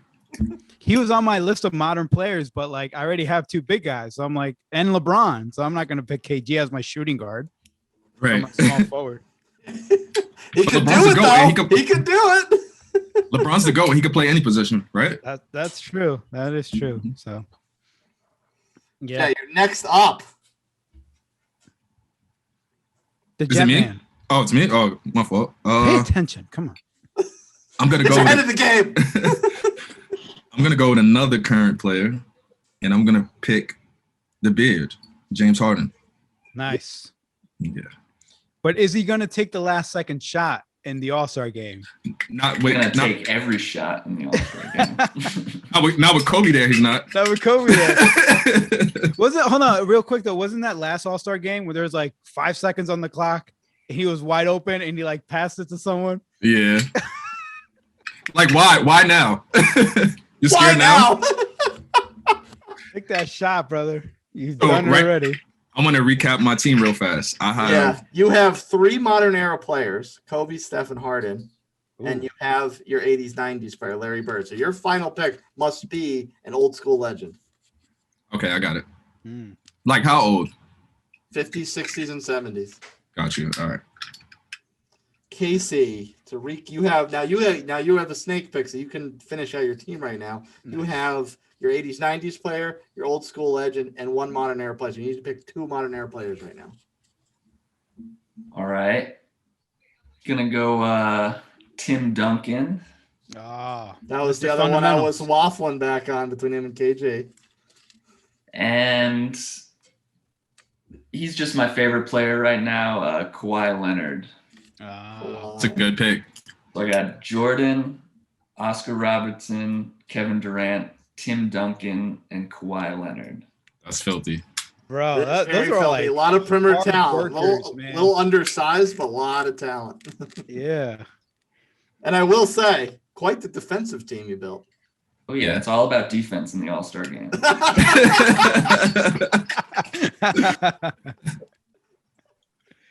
Oh shit. Yeah. I think now it is all right with the new. I don't know if they're doing it this year. I didn't do my research. Sorry, CProc. But like, are they doing it this year with the first one this amount of points? You know what I mean? Like they did last year in 2020. Yeah. Oh gosh. I hope not. For the charity thing. Yeah, or Yeah. something like that. Like Yo, that first added team that to that get to, elevated the intensity by like tenfold, man. It was Yeah, crazy. it did for sure. So That weird. I don't know if we're thinking about the same thing, but that weird scoring system they did that one year. I think it was last year. Yeah, that. Listen, I know throw 2020 that in the felt throw like- that in the trash and never bring it back. I know 2020 has felt like 5 years, but it was only last year. Yeah. If you It's can crazy. believe that? 5 years or 5 minutes, depending on the day. Yeah, that too. Before times. Yes. Casey, man, you got a defensive team right there, bro. That's gonna be hard to beat. Yeah. We got Yeah. Jet, what's right? your what's your legend of yesteryear? I'm gonna go. Do you need a recap of your team? You have 4 guards. Well, that's not true. I mean, Larry Bird's also a perimeter player. Yeah. But he's a 4 though. I'm gonna go Bill Russell. I knew it, bro. Russell. I knew it. When he was like, what era? 56? Okay. All right. Celtics, And then you're yeah. a big guy. Yeah, I need a big guy. He's not even big. He's 6'5". Look at you, Knicks fans with 2 Celtics on your team. Boo. Hey, Hey. I would have picked Pat, but I can't. That's true. Yeah. Yeah. Oh, You locked man. yourself in. Yo, Oh, why hey, didn't you, my hold on, turn. real quick though? Why didn't you take Will Chamberlain? Cause I don't believe none of those numbers. It's true. Yo, This man. is a long-standing there's theory. no He thinks video Will Chamberlain was footage. fake. and bro, like what Shaq would probably do to him, I don't want to see that. What do you think Bill Russell's going to develop a mid-range jumper? No, Bill Russell's gonna get torched too, but I don't got no choice. All right. Oh gosh, I hope we really hit the airwaves for that one. Oh man. He's gonna get torched. He's too small. Yo, he got Oh. 11 rings though, or whatever it is. Oh yeah. Yeah, he does. The old- He got the ultimate jury. He's Thanos in the NBA universe. Thanos. Yeah. Yeah, man. Oh. The precious. That's not Thanos. I know, but Precious, the Same. precious. That's a good one. yes. All right. Gollum? Nah. Smeagol? That was It great. Gollum. That was great. I know a lot of fans of Hoops Boys podcast are also Lord of the Rings fans. You know, they correlate. Mhm. You know? Yeah, we welcome the Because- Essentially that's what they trying to become, the Lord of the Rings at the end of the season. I think there was Anyway, there was a next- marketing promotion one year for that. I think Right. it might have been. All right. My turn to round out my team. Yeah. What's your team? I have Pistol Pete. Yeah. Hakeem the Dream. The Answer. Kevin Garnett. And so I need to pick one more modern player. That's a solid team. This is someone, if we're just talking about someone to build your franchise with, I probably wouldn't take him, even though I love him to death, I probably wouldn't take him. But as far as all-star memories, he does have the best memory in my mind of an all-star game. Not any of the prior events, the all-star game. Because it usually surprises people when I tell them this. I got started on sports pretty late in life. So the first all-star game, the first all-star game I have a real conscious memory of was 2002, Philadelphia. And the memory that's always is etched in my mind is that dunk that Tracy McGrady threw to himself off the backboard and windmilled. So I'm rounding out my team with T-Mac. T-Mac, that's a great pick, man. Bro. That's a great pick. That's a solid. Yo, he was in the dunk contest with Vince Carter. No one talks about that. That's just helper, yeah. Yeah, I thought were they the finalists in 2000? They were going against each other as finalists, and they were on the same team. That's great, and they're cousins. What? And they're cousins, yeah. That's sick. That's crazy. That's crazy. What an awkward Thanksgiving dinner. Yes, right. You helped me win mine to beat you. Juan, do you need a recap? Yeah, a little bit. I kind of because I'm trying to think because like y'all took all my modern players. So. Wow. You got your two. You got two centers, which fulfill your 80s, 90s fulfillment in Shaq. With Shaq and Kareem, right? And your old legend, not Kareem, Lou Alcindor. Lou Alcindor. I'm sorry. You took him as Lou Alcindor as your old school legend. Regardless, he's still wearing goggles, so it's fine. And that we all know that is a near and dear fashion to your heart. Yeah, listen to the last episode and rate it a 5 rating, please. And you have two perimeter-oriented players from the modern era, LeBron and Nash, of which you need one more modern era. Modern playing. Listen, man. So like you just said it, we got two on the down low on the low block. We got Big Shaq. We got Lou Alcindor with that hook shot. We got Steve Nash facilitating anything. LeBron James is a wild card. He could do everything. So I'm gonna go with a little bit of angst, a little bit of speed. I'm gonna go with my modern player. I'm gonna go Russell Westbrook, Mr. Triple Double. Mr. Triple Double. To balance out Oscar Robertson from Casey over there. So Russell Westbrook, head to head. He goes 0 from 100, bro, in these All-Star games. He don't even care about the score. He don't care about the coaches' fake game plan that just for the commercial breaks when everyone's huddled up. They're not talking about game plan. They're like, all right, this play we're just gonna give it to Russell and clear out. Right. And like Casey said, the All-Star game is all about defense. So no one's stopping Rusty, bro. He goes from 0 to 100. So I'm gonna take Russell Westbrook to round out my team, man. Good pick. Now should I do my my PA announcement? Starting at center. Yeah, absolutely. All right. What should I announce first? That's it, right? Should I announce the final rosters in the same draft order we did? Yeah, let's do it. Starting at center for Team Casey. Long time San Antonio Spur and six-time champion. Yeah, are you going to do this for all 6-time champion, the big fundamental Tim. All 25 players. Duncan. Woo! Yeah. Starting at power forward for Team Casey. A two-time NBA Finals MVP and Defensive Player of the Year from the Los Angeles Clippers. You also may remember him from the Toronto Raptors and also the San Antonio Spurs. Kawhi, the Claw Leonard. Boardman gets paid. Yeah. The Claw. Starting at forward. Not just the original gangsta, but the inventor of the triple-double, the Big O himself, from Kansas City Royals and Milwaukee Bucks fame, Oscar Robertson. You're fired. Kansas City Royals? Sacramento Royals. Maybe Sacramento Royals. Yeah. Kansas City Royals is a baseball team. Yeah. The 2015 baseball champions. I don't know. That's the Ball Boys podcast. Actually screwed that up. That was supposed to be Did Durant. you call him a forward or? Yeah, I was supposed to be Durant, and then I just went off. Time out though, real quick. Are you gonna do this for all 25 players? Probably not, because we don't have enough time. But Duncan, Kawhi Leonard, that's got to be your 4. Kevin Durant. I guess Kevin Durant could be your 4 too. He's certainly tall enough. He could be your 5.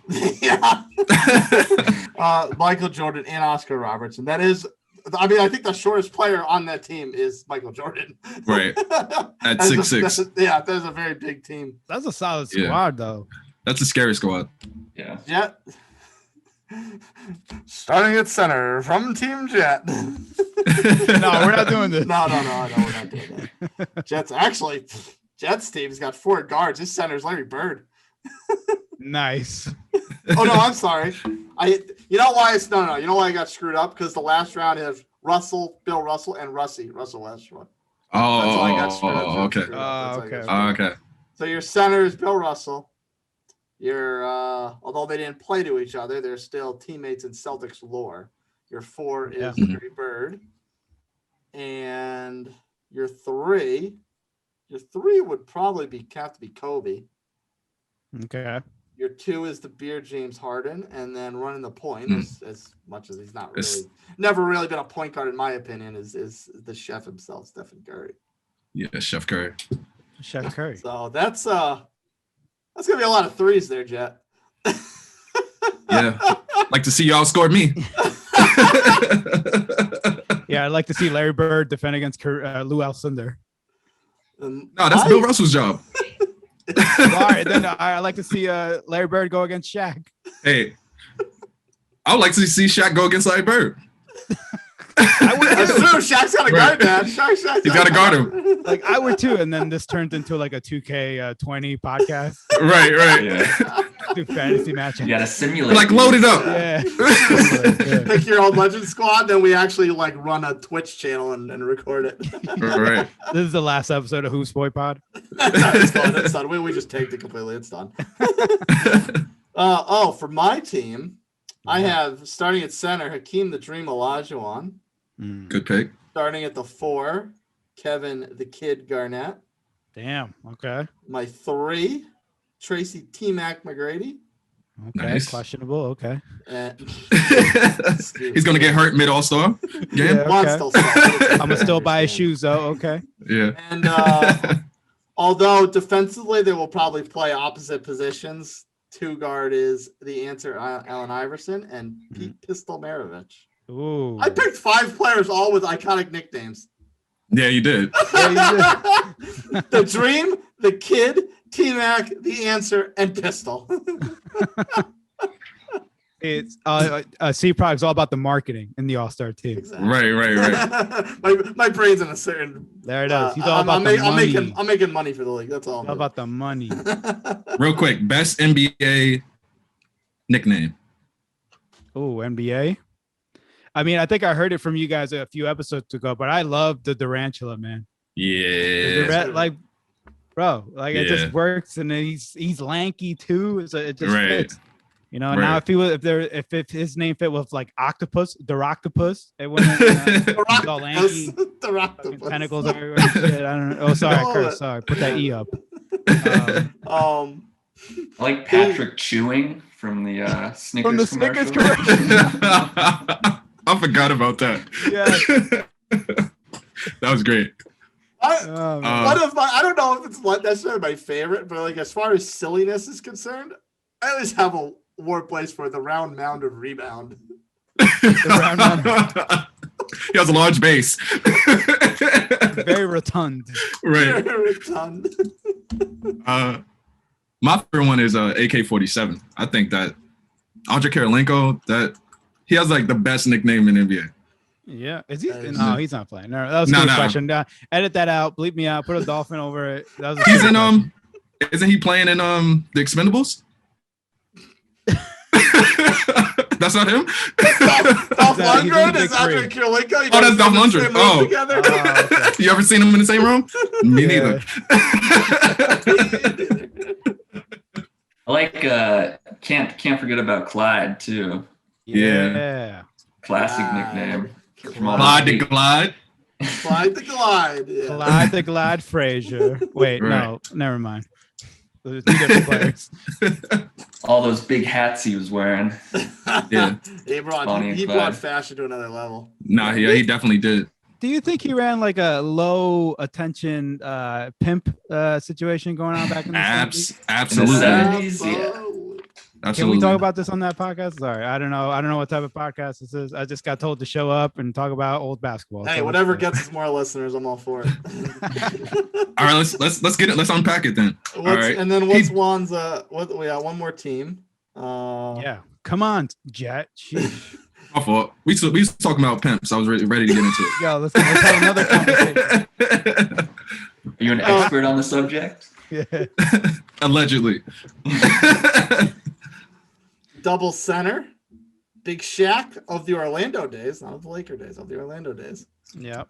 The artist. Well, actually, this is not gonna make sense if I say it like that. Before he was Kareem Abdul-Jabbar, he was a legend up in a northern part of the country. Lou Alcindor of the Milwaukee Bucks. There you go. I like my all-stars young. Never mind. This is the wrong podcast. Never mind. Take that off. To round out his rather beefy front court, although Lou Alcindor was hardly a beefy player. LeBron James, do it all, current great one, and a couple point guards of very differing styles in his backyard. Steve Nash, Variety. and the newer version of the triple double, Russell Westbrook. Yeah, man. Steve Nash and like, bro, they compliment each other. I think I got the best team, guys. Sorry, just lock it up. Don't even throw this poll up on Instagram at Hoops Boys Pod. You know what I mean? So don't even worry about it. Hey, don't give me ideas for content. I'll do it. Nah, I think we kind of need to do that. Oh, who got the best team? Okay. Yeah. Yeah, I mean, we have Casey's defensive team, James's 3-point shooting team, my flash and style, and the one's Actual good team. Beefy beat you up. Beefy beat you up. Beefy beat you up. Yeah. At Durant and Jordan, so I'm scoring some points on my team. Nah, you absolutely are. Oh yeah, you are. You are. Kobe's dropping 81 though. Any final thoughts on All-Star games of the past or this upcoming current game before we sign off for the evening? I mean, I'll start it. Like, I love the All-Star weekend. Like I said before, man, I look forward to it every single year. Even if I'm not up to date on all NBAs, it gives you a chance to see who's doing well in the league. And this sort of showcases athleticism, creativity, like even the 3-point contest I love because it's like I've never dunked a basketball, so like I can't relate, to someone putting their arm through the rim, but I love the 3-point contest and Peja Stojakovic and Stephen Curry, Steve, whatever, So I love it, man. I'm looking forward to it, and yeah, so I love the All-Star. Peja was automatic, bro. Yeah, he was, bro. Like I love it, man. Like Peja, yeah, automatic all day. KC, final thoughts?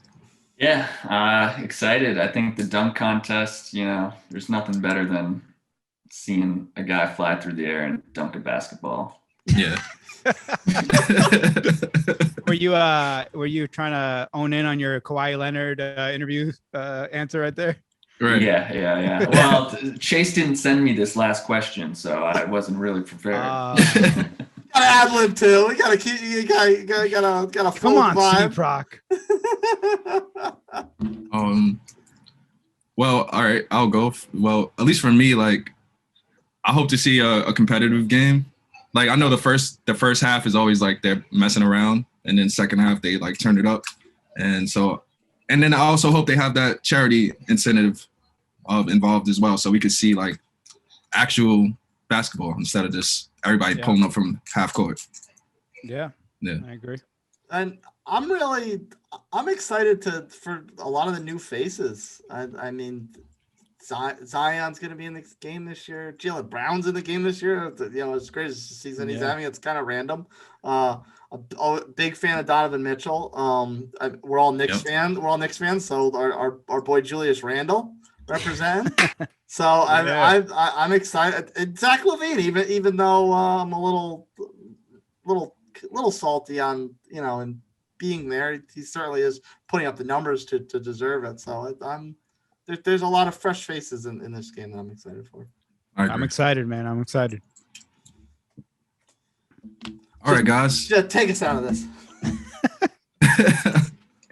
All right, guys. I want to thank our panel, Casey and Juan, for kicking with us as always, and we hope to see you guys again. And to the listeners and the fans, next 2 weeks, bro, be here or be square. This is the Hoops Boys Pod.